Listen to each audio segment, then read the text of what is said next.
ബിരിയാണിയിൽ തന്നെ ഒരുപാട് ഐറ്റംസ് ഉണ്ട്, ഇപ്പോഴും കാണാത്തയും കഴിക്കാത്തയും ഒരുപാട് ഐറ്റംസ് ഉണ്ട്. ഈ കാണുന്നത് ബീഫ് തഹരിയാണ്.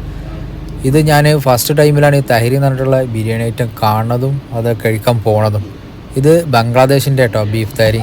പക്ഷെ നമ്മളെ ഹൈദരാബാദി സ്റ്റൈല് തഹരി അടിപൊളിയാണെന്നുള്ളത് നെറ്റിലിങ്ങനെ നോക്കിയപ്പോൾ ഞാൻ കണ്ടിട്ടുണ്ടാകും. ഈ ഒരു പ്ലേറ്റിനെ 7 റിയലാണ് വരുന്നത്. ആ മോൾ കാണുന്ന സലാഡ് മാത്രമേ ഇതിൻ്റെ ഒപ്പം കിട്ടുള്ളൂ. നമുക്ക് ഫുള്ള് വേണമെന്നുണ്ടെങ്കിൽ 12 റിയൽ കൊടുത്തു കഴിഞ്ഞാൽ പിന്നെ നമുക്ക് കഴിഞ്ഞാലും കഴിക്കാം. രണ്ടാമത്തെ വേണമെന്നുണ്ടെങ്കിൽ ഇടാമെന്ന് ഒക്കെ കഴിഞ്ഞ് കഴിഞ്ഞാലും ഐ ലൈക്ക് അൺലിമിറ്റഡ്.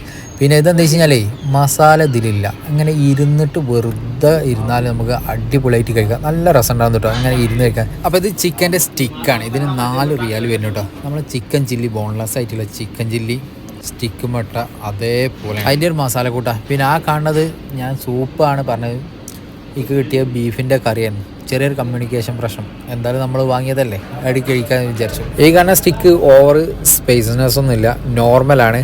നമ്മൾ ഒപ്പം നല്ല ഡിപ്പിൽ മുക്കിയിട്ട് കഴിക്കാൻ, അത് സ്വീറ്റ്നെസ് ഉള്ളത് കേട്ടോ, നല്ല ടേസ്റ്റ് ഉണ്ട്.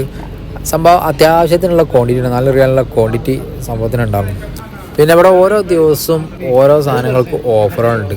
മെനു ഓരോ ഡിഫറെൻറ്റ് ഡേയ്സിൽ ഡിഫറെൻ്റ് ആയിട്ടുള്ള സാധനങ്ങൾക്ക് ഇവിടെ ഓഫർ കൊടുക്കുന്നുണ്ട്. അപ്പോൾ നമ്മൾ വന്ന ദിവസം വേറെ സാധനത്തിന് എന്തായാലും ബീഫ് തൈര് കഴിക്കണമെന്ന് വിചാരിച്ചാൽ അങ്ങനെ വന്നാൽ നമുക്ക് ബോട്ടിയൊക്കെ വേണമെന്നുണ്ടെങ്കിൽ സ്പോട്ടിൽ അവിടുന്ന് അങ്ങനെ റെഡിയാക്കിയിട്ട് തരും. പിന്നെ ഇവിടെ കബാബ് ഉണ്ട്, 5 റിയാലാണ് വരുന്നത്. അപ്പോൾ ഇതാണ് നമ്മൾ കഴിച്ച സാധനം, ബീഫ് തൈര് 7 റിയാൽ ഒരു പ്ലേറ്റിന്, ഫുള്ളിന് 12 റിയാൽ. അപ്പോൾ ഇത് ഫരീജുൽ അബ്ദുൽ അസീസുള്ള ദോഹ സ്പീസ് എന്നുള്ള റെസ്റ്റോറൻറ്റ് എന്നാണ് നമ്മൾ കഴിച്ചത്.